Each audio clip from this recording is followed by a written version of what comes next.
Dance చేస్తే grounding వచ్చేలా dance చేయొచ్చు, గ్రౌండింగ్ పోయేలా డాన్స్ చేయొచ్చు. అంటే అందుకే గ్రౌండింగ్ వచ్చేందుకే తాతయ్య తగ్గితే మనం అంటే భూమాతకి కనెక్షన్ ఫీల్ అవుతూ డాన్స్ చేస్తాం. మనం ఎక్కడ చేస్తున్నాం, మనం తలలో ఫోకస్ చేస్తున్నామో కాళ్ళలో ఫోకస్ చేస్తున్నామా, దాన్ని బట్టి గ్రౌండింగ్ ఉంటుందన్నమాట. డాన్స్ చేసేటప్పుడు కాళ్ళలో ఫోకస్ చేస్తున్నామా, ఓకే, అది గ్రౌండింగ్. ఓకే, యూనివర్స్ అంతా నేను ఉన్నాను అనుకోండి. మన కాన్షియస్నెస్ ఏంటి, మన నెత్తిపైన సహస్రారం వైపు ఎప్పుడు పెట్టాలి అంటే మనం ఫోకస్ గా బ్యాలెన్స్డ్ గా ఉంటాము, అంతా మన కంట్రోల్లో ఉంటుంది అంటే అటువైపు పెడుతుండాలి. ఓకే, లేకపోతే మన కాళ్ళలో పెడుతుండాలి.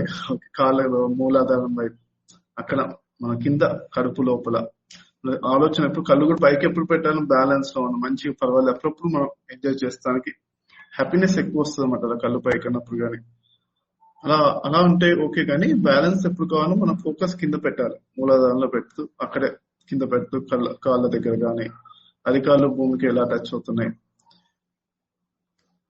మనము కూర్చున్నప్పుడు కూడా మనము ఏం చేయాలంటే అన్ని జంతువులు తోక ఉంది కదా, మనకు కూడా ఒక ఎనర్జీ తోక ఉంది అనుకోవాలన్నమాట. ఆ తోక భూమి లోపలికి వెళ్ళి భూమాత సెంటర్ పాయింట్ టచ్ చేస్తుంది అని తోక అప్పుడప్పుడు కదులుతుంది అని ఇలా మనం కూడా ఒకసారి ఇలా కదలాలి, కొంచెం కదలాలంటే కదలాలి, మధ్య మధ్యలో తోక కదులుతున్నట్టుగా ఫీల్ అవుతుంది, తోక మన తోక కదులుతున్నట్టుగా. అప్పుడు నేను మన తోక పైన ఫోకస్ చేస్తాను, ఒక ఎనర్జీ తోక పైన, అప్పుడైనా గ్రౌండింగ్ అవుతుంది అనమాట. మన ఫోకస్ ఎక్కడ పై ఉంటే పైకి వెళ్తుంది, కిందంటే గ్రౌండింగ్ అవుతుంది. అదే అండి, ఓకేనా.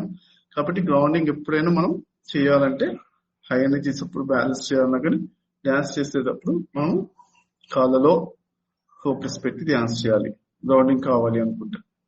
ఓకే.